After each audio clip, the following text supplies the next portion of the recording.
Oui, je sais que j'avais dit que je ne me mettrais pas des objectifs longs comme le bras pour 2023. Mais ça veut pas dire que je peux pas avoir quelques projets ou deux dans les poches et dans mes petits secrets et qu'on peut pas en parler.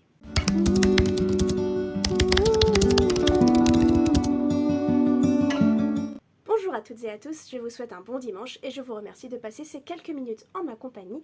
Aujourd'hui, je vais vous parler de mes projets pour 2023, de mes projets écriture pour 2023 et je vais pas faire comme si cette idée m'était sortie tout droit du chapeau. À la base, j'avais pas trop d'idées quoi filmer pour cette semaine. Vous avez d'ailleurs pas eu de vidéo la semaine dernière parce que j'avais pas d'idées non plus. Le peu d'idées que j'ai, je les aime pas, je sais pas comment les mettre en place. Et Ophélie et Marion m'ont dit, eh ben t'as qu'à parler de ça. Et du coup j'ai dit, ah bah oui, on va parler de ça. C'est facile. J'ai enfin quelques projets en tête et quelques idées en tête. Pendant un moment, je pensais que j'avais rien du tout et je m'étais dit, je verrai 2023 comme ça vient. Et puis petit à petit, avec les jours qui passent et le nouvel an qui est en train d'arriver, je commence à mettre en place quelques petits objectifs et quelques projets. Et je me suis dit, bon bah on va juste parler de ça. Mais allez, on va parler de ça. Le premier projet que j'ai pour 2023, c'est la publication de ma nouvelle. Et ça, je saute toujours autant au plafond. Il y a certaines personnes ici et sur les réseaux sociaux qui n'ont pas vu passer l'annonce et honnêtement, ça me dérange pas parce que comme j'adore en parler, et ben j'adore dire pour la première fois à des gens que je vais être publiée pendant l'année 2023. J'adore vous le dire, je vais être publiée pendant l'année 2023. Ma petite nouvelle queer de fantasy va se retrouver dans l'anthologie Sorcellerie végétale de l'Imaginarium. J'ai déjà commencé à préparer plein de posts, ça arrive pour avril. L'anthologie, les posts arriveront sûrement un petit peu avant. J'ai très envie de tout poster maintenant et de tout vous dire maintenant, mais j'essaie d'avoir un petit peu de stratégie marketing et un petit peu de, voilà, de stratégie de promotion, si on peut dire ça comme ça. Mais c'est déjà prêt, j'ai trop hâte. Le deuxième projet qui est un petit peu moins cool, ça va être d'abandonner les envois de DM. Ça va faire l'année prochaine 3 ans que j'envoie DM en maison d'édition et que je remplis un tableau de suivi de soumission de rouge, de rouge, de rouge, de rouge, de rouge, et encore, et des refus, et des mails dans ma boîte mail, et des refus, et des refus, et des refus, et ça commence à faire beaucoup. DM, c'est toujours pour moi le projet de ma vie. C'est un des romans dont je suis la plus fière, j'aime tellement ces personnages, et DM et moi, on n'est pas en froid. J'en suis pas au point de détester mon roman, au contraire, je veux le meilleur pour lui. Mais il se trouve que les maisons d'édition ne sont pas de cet avis-là et que ça commence à piquer un petit peu. Pour le moment, DM attend toujours 3 réponses d'une maison d'édition et de 2 concours. Donc, courant 2023, peut-être que certaines choses vont se débloquer pour ce roman. Et je ne dis pas que si des maisons d'édition ouvrent des appels à texte vraiment très ciblés ou des concours qui m'intéressent, je ne vais pas sauter sur l'opportunité. Parce que je pense qu'on doit prendre tout simplement toutes les opportunités qui se présentent à nous et que si DM rentre dans un règlement de concours ou dans un règlement d'un appel à texte, il est hors de question que je passe à côté. Mais je ne ferai plus de soumission à des maisons d'édition quand elles ouvriront leur soumission, ce genre de choses. Parce que je me rends bien compte que DM ne plaît pas.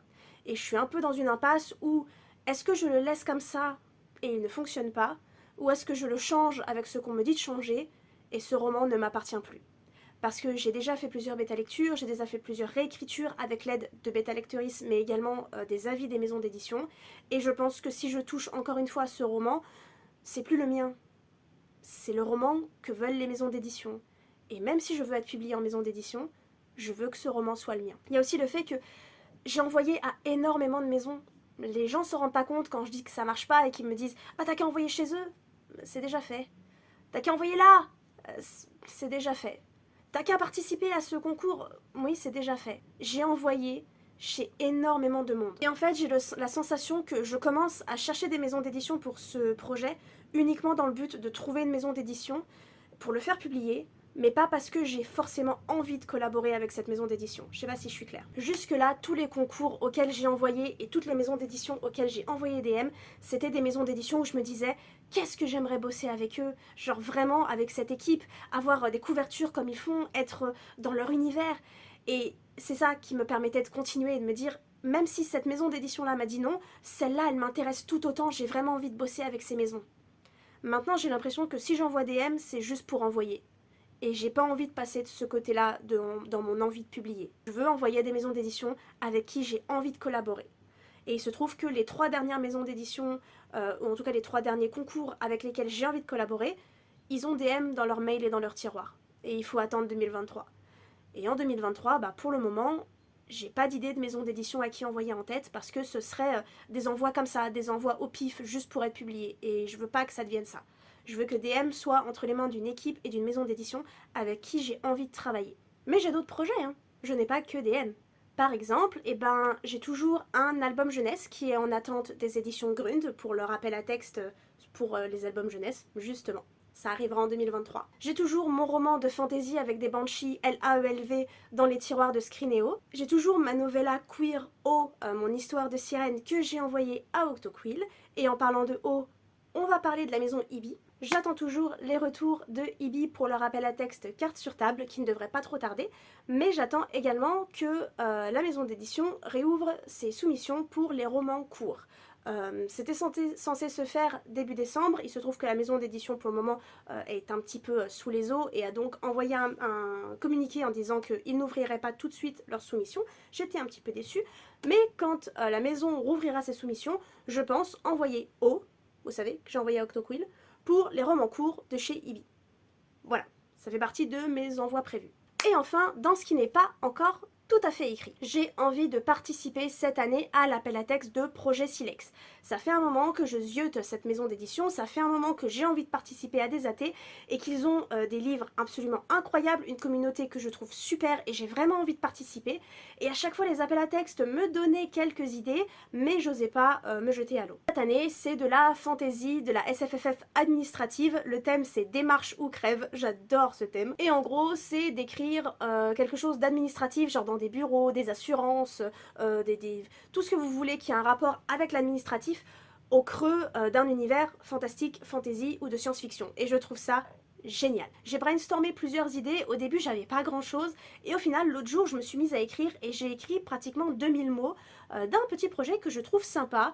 Je sais pas si ça tient la route mais au final je vais l'écrire et j'espère vraiment terminer à temps pour pouvoir l'envoyer à Projet Silex. Ça fait partie de mes projets de cette année. Et enfin, on va parler du concours Ozu pour le mois de mars. Cette année, en 2022, j'ai écrit un roman jeunesse qui, à la base, je voulais envoyer en premier à la maison d'édition Gulfstream pour leur collection Étincelle, qui est une collection que j'adore et dans laquelle j'adorerais être publiée. Et donc j'ai écrit et terminé un roman jeunesse que j'ai essayé de modeler un petit peu autour de cette maison d'édition.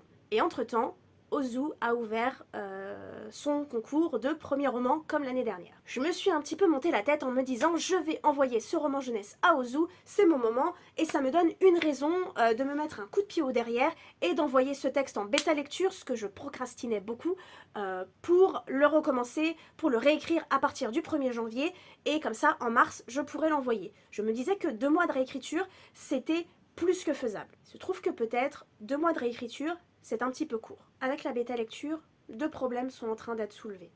Le premier, c'est que 2 mois de réécriture, ça sera pas suffisant. Parmi les bêta lectoristes qui ont terminé, ou celles qui sont bien avancées, je pense comprendre qu'il y a énormément de travail. C'est un petit peu une petite catastrophe ce projet. Une petite. Et même si je m'attendais à devoir changer pas mal de choses, à devoir revoir pas mal de choses, je ne pensais pas que ce serait aussi conséquent. Au deuxième problème, il se trouve que Ozu demande des romans un petit peu plus âgés que ce que moi j'avais visé. Mon roman jeunesse a ce problème que c'est la première fois que je termine un projet jeunesse. C'est pas la première fois que j'en commence un, mais c'est la première fois que j'en termine un. Et donc du coup, il est un peu dans cet entre-deux où oui, c'est du 9-12 ans comme prévu, mais il y a un petit peu de trucs trop compliqués ou trop adolescents. Et Ozu, eux, ils veulent de l'adolescent. J'ai pas mal réfléchi à si je voulais essayer de faire grandir ce roman pour qu'il puisse entrer dans la ligne éditoriale d'Ozu et dans son règlement. Et je pense pas. Je vais retravailler ce texte dans l'optique de peut-être l'envoyer à Ozu en mars, mais à mon avis, au niveau du temps et au niveau du fait que je voudrais beaucoup que ça reste un 9-12 ans, ça risque de pas coller. Mais je ne me retire pas la tête l'idée d'envoyer quelque chose à Ozu. Parce que il se trouve que à la dernière minute, si je me décide, j'ai un petit roman de zombies bien corrigé et bien retravaillé avec Rajo, que Rajo n'a pas voulu, mais qui est donc tout prêt. Donc même si Ozu ne reçoit pas un petit projet jeunesse court en mars, enfin en tout cas début mars, il recevra quelque chose. C'est prévu. Et du coup, j'ai l'intention de faire de ce projet jeunesse mon projet principal pour 2023. À moins que j'ai d'autres idées qui me viennent en tête, mais pour le moment, le peu d'idées que j'ai ou le peu d'envie que j'ai de reprendre certains projets, c'est pas assez gros et c'est pas assez... il n'y a pas assez de matière à écrire quelque chose et à vraiment consacrer plusieurs mois de mon année 2023 dessus. On sait jamais. les choses peuvent changer très vite, mais pour le moment, je pense que mon roman jeunesse, 2023, ça sera son année. Par son année, je veux dire réécriture, retravail et surtout envoi en maison d'édition. J'ai déjà commencé à faire ma petite liste. Et voilà, ce sont mes plans et mes projets pour 2023. J'espère que cette vidéo vous a plu, n'hésitez pas à commenter, liker, partager, vous abonner, vous savez tout ce petit travail qui fait que la chaîne grandit et qu'elle grandit avec vous. N'hésitez pas à me parler dans la barre d'infos de vos projets pour 2023 et on se retrouve la semaine prochaine. Et il se trouve que la semaine prochaine, je crois qu'on est l'année prochaine. Bonne année 2023.